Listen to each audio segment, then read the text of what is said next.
America ఓ America. First day of spring రోజు Lincoln మెమోరియల్కి వెళ్ళాను.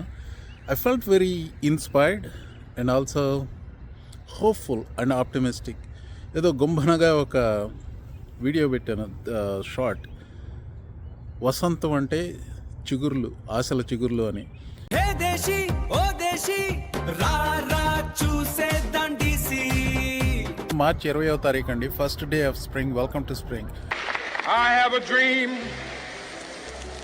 that one day on the red hills of Georgia, the sons of former slaves and the sons of former slave owners will be able to sit down together at the table of brotherhood.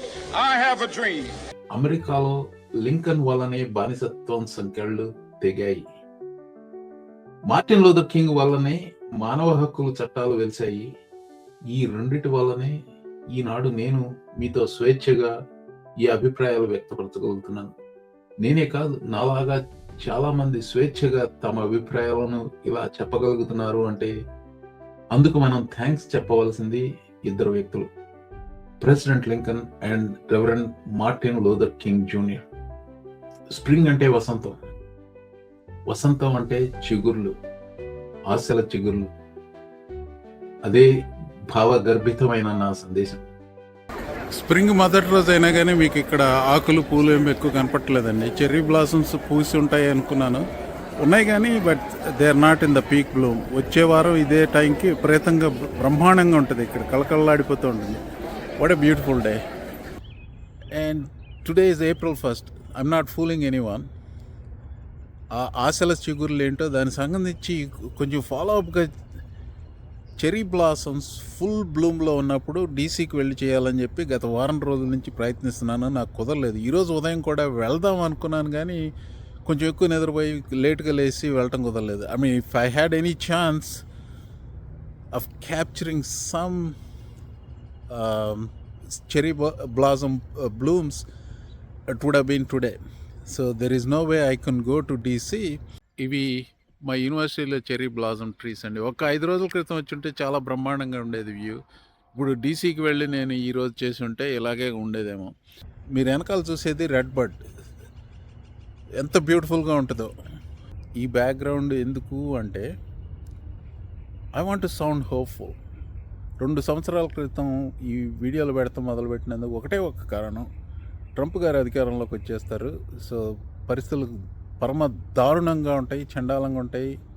ఎందుకంటే అతని సంగతి పూర్తిగా అవగాహన ఉన్నవాడిని, ఎన్నో సంవత్సరాలుగా అతన్ని పరిశీలిస్తున్నవాడిని ఇప్పటికే చాలామంది తెలుస్తుంది. బై ద వే ఇంకొక విషయం చెప్పాలి, ఈ వీడియో ఎక్కువగా పాలిటిక్స్ గురించే కానీ but I have to make some mentions about this channel and myself, just little bit. Don't want to make too much about myself or my channel. And the important thing ఇక్కడ ఏంటంటే 2 సంవత్సరాల క్రితం Trump పోటుగాడు మనగాడు అనుకున్న వాళ్ళు ఇప్పుడు మనసు మార్చుకుంటున్నారు. నాకు తెలిసి కొంతమంది జర్నలిస్టులు, ప్రజలు గౌరవించే జర్నలిస్టులు కూడా ట్రంప్ని అనవసరంగా వేధిస్తున్నారు డెమోక్రాట్లు, అతని వ్యతిరేకులు అని చెప్పేసి అతని మీద సానుభూతి చూపించిన వాళ్ళే ఇప్పుడు మారిపోతున్నారు. ఐ టోల్డ్ యూ సో అని చెప్పాలని అనిపించినా కానీ దానివల్ల ఉపయోగం లేదు. సో ఈ వారం ఈ స్ప్రింగ్ సందర్భంగా ఈ నేపథ్యంలో మీకు చెప్పాలనుకున్నది ఏంటంటే there are so many positive signs. Trump approval రేటింగ్తో మొదలు పెడతాను. నిన్న ఒక పోల్ వచ్చింది, మార్చి 31వ తారీఖున. ట్రంప్ అప్రూవల్ రేటింగ్ 33% పడిపోయింది. అంతకంటే 1% తక్కువలో ఉంది George W bush approval rating. ఏది 2008 పీక్ ఫైనాన్షియల్ క్రైసిస్లో జార్జ్ డబ్ల్యూ బుష్కి ఉంది. ఇంకా అంతకంటే తక్కువ ఉన్నది ఎవరికి అంటే జిమ్మీ కార్టర్కి. అందుకు ముఖ్య కారణం ఇరానియన్ రెవల్యూషన్. ఇప్పుడు ఈ ఆయిల్ ప్రైసెస్ అంత విపరీతంగా ఉండటం వల్ల జిమ్మీ కార్టర్ మిడ్ 20sలోనో హై 20sలోనో ఉంది. అంటే ట్రంప్ పాపులారిటీ విపరీతంగా క్షీణించిపోతుంది. గుడ్. అంతేకాదండి, హార్డ్ కోర్ మాగా అని చెప్పుకునే వాళ్ళు చాలామంది బెయిల్అవుట్ అవుతున్నారు అతని మీద. మార్జరీ టేలర్ గ్రీన్ 2-3 డిసెంబర్లో తొలగిపోయింది, అందరికీ తెలిసిందే. కానీ తర్వాత ఇప్పుడు ముఖ్యంగా గత కొన్ని వారాలుగా గత నెల రోజులుగా ఇరాన్తో యుద్ధం ప్రకటించిన కొద్ది రోజుల తర్వాత చాలామంది హార్డ్ కోర్ మాగా అని చెప్పుకున్న వాళ్ళు బెయిల్ అవుతున్నారు. నిన్న ముఖ్యాంశం ఏంటంటే అలెక్స్ జోన్స్ అనే ఒక క్రేజీ లోనటిక్ ఒకడు ఉన్నాడు. అతను ఇన్ఫోవార్స్ అనే ఒక వెబ్సైట్ ఉండి బరిగొంతు వేసుకుని అరుస్తూ ఉంటాడు. అతను కూడా he's bailing out on Trump. Ankles swell up 3 times the size they were before. That means heart failure. And he does look sick. And he does babble and, sound like the brain's not doing too hot. And so we just cut bait on Trump and we just mobilize against the Democrats. Trump భక్తుడు.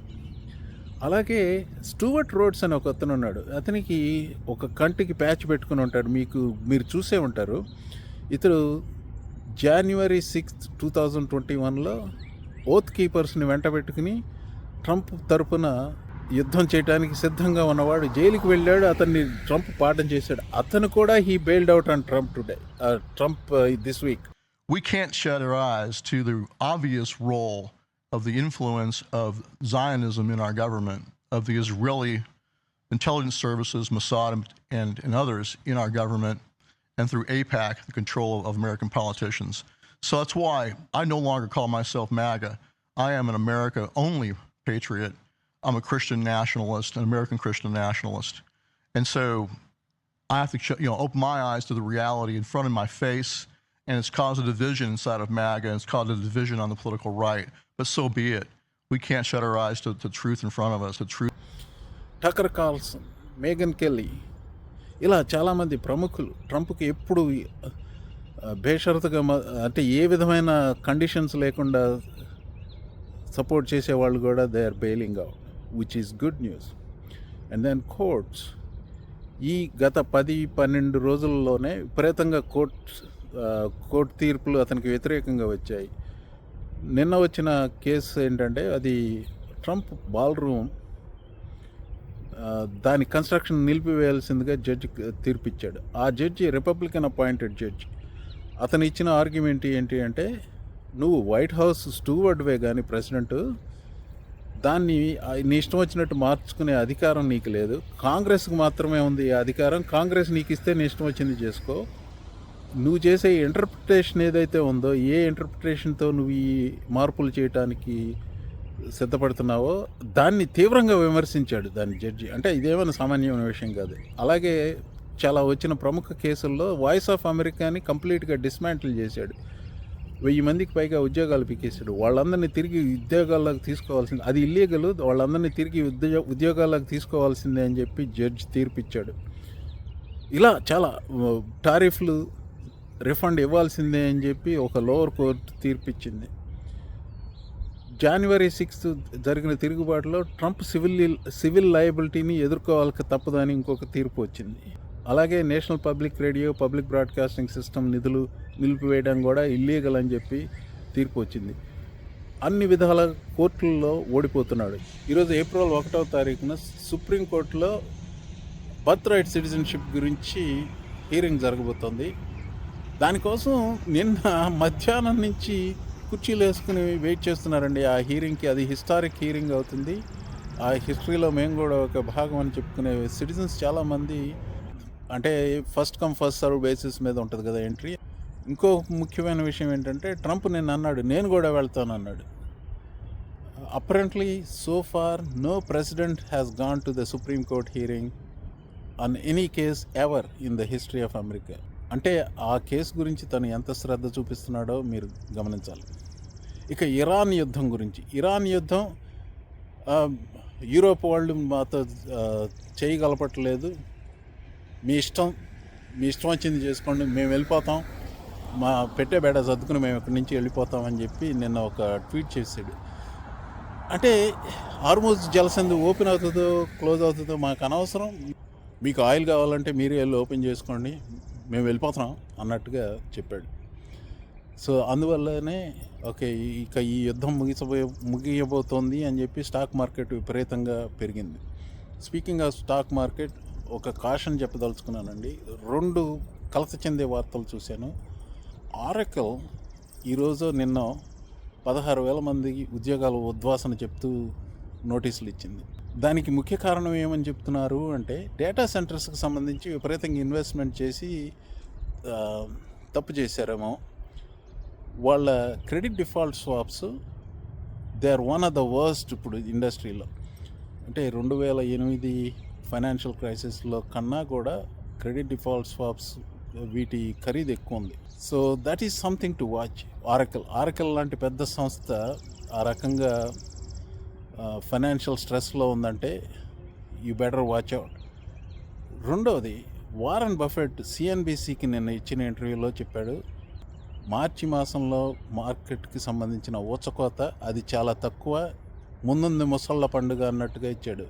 Warren Buffett లాంటి వాళ్ళు మాట్లాడుతుంటే pay attention. Anyway, ఇంకొక 2-3 విషయాలు చెప్పి ఈ video ముగిద్దామని. ఈరోజు April 1వ తారీఖు రాత్రి 9 గంటలకి ట్రంప్ దేశాన్ని ఉద్దేశించి ఏదో ప్రసంగం చేయబోతున్నాడు. ఇదే రోజున ఆస్ట్రేలియన్ ప్రైమ్ మినిస్టర్ ఆల్బనీస్, అలాగే యూకే ప్రైమ్ మినిస్టర్ స్టార్మర్ ఇద్దరు కూడా వాళ్ళ దేశ ప్రజలను ఉద్దేశించి ప్రసంగించారు. ఈ కోయిన్సిడెన్స్ని చూసి ప్రజలు ఊహాగానాలు చేస్తున్నారు. ఏం చెప్పబోతున్నాడు ట్రంప్, అది వాళ్ళకి తెలిసే వాళ్ళు ముందుగా వాళ్ళ దేశ ప్రజలను ఉద్దేశించాడా అని. ఒక ఊహాగానం ఏంటంటే వారిని ఉధృతం చేయబోతున్నాడని, మరొక ఊహాగానం ఏంటంటే నేటో నుంచి తప్పుకోవడానికి ప్రయత్నం చేయబోతున్నాడని. వార్ ఇంకా ఉధృతం చేయబోతున్నాడని ఎందుకు ఊహాగానాలంటే, ఏప్రిల్ 7కి మిడిల్ ఈస్ట్కి, అదే ఇరాన్ పరిసర ప్రాంతాల్లోకి ట్రూప్స్ వెళ్ళేలాగా ఒక 10,000 మందిని మోహరిస్తున్నాడు అక్కడ. సో ఈ ఊహాగానాలన్నీ జరుగుతున్నాయి. ఏం ఊహాగానాలు ఏం చేసినా కానీ ఇది ఆరిపోయే దీపం ఒకసారి విపరీతంగా వెలుగుతుందో అలాంటిదే అని చెప్పి నేను అనుకుంటున్నాను. I don't think whatever he is going to do is going to gain any traction. ఇప్పుడు నేటో allies కానీ, అమెరికా ప్రజలు కానీ, even his own MAGA coalition కానీ ఎవరు అతన్ని సమర్థించట్లేదు. There is nothing Trump can do. పూలు వాడిపోవచ్చు, కానీ వచ్చేది దాని వెనకాల వచ్చేది ఆకులు చిగుర్లు. పచ్చగా కళకళలాడిపోతుంది ప్రకృతి. అమెరికా కొంత పీడ పెరగడం మొదలైంది. జస్ట్ ఈ వీడియో ఎడిట్ చేస్తున్నప్పుడు వచ్చిన వార్త అండి. ట్రంప్ యాక్చువల్గా సుప్రీంకోర్టుకి వెళ్ళాడు. సుప్రీంకోర్టులో బర్త్ రైట్ సిటిజన్షిప్ కేసు విచారణ జరుగుతున్నప్పుడు వెళ్ళి వెనక్కి వచ్చేసాడు. ఆ Supreme Court justice questions they are not going well for Trump. దాని గురించి సపరేట్గా పూర్తి డీటెయిల్స్ వీడియో వేరే పెడతాను. Please wait for that one. So Iran యుద్ధం, క్షీణిస్తున్న ప్రజల ఆదరణ, అలాగే కోర్టు నుంచి వ్యతిరేక తీర్పులు, ఇవన్నీ ఒక ఎత్తు అయితే, ట్రంప్ అసమర్థుడని నిరూపించడమే కాదు, అతగాడికి మతి స్థిమితం లేదన్న విషయం గురించి కూడా ప్రశ్నలు విపరీతంగా వస్తున్నాయి. It's not a surprise that we're in this much trouble. It's not a surprise that, given the fact that the cabinet will not invoke the 25th Amendment for a man who is clearly insane. And this war highlights that. And these screeds that come out nightly, at 2 a.m. or 4 a.m. or, whatever time Trump decides to vent, without oversight, it highlights the level of his insanity and depravity. You think he's just gone? I think he's gone. Yeah. And he makes it obvious every day. ఇది వసంతం గాక spring గాక మరేంటి. మరొక విషయం, I told you so అని చెప్పడం నాకు ఆనందంగా లేదు. ఎందుకంటే I don't even have to put these videos. కానీ ఇప్పుడు చూస్తున్నాను చాలా చోట్ల వీడియోలు, వర్స్ట్ ప్రెసిడెంట్ ఇట్లా అందరూ ఎక్స్పర్ట్లే. There is no satisfaction in this for me. మరొక వీడియోలో కలుసుకుందాం. Thank you.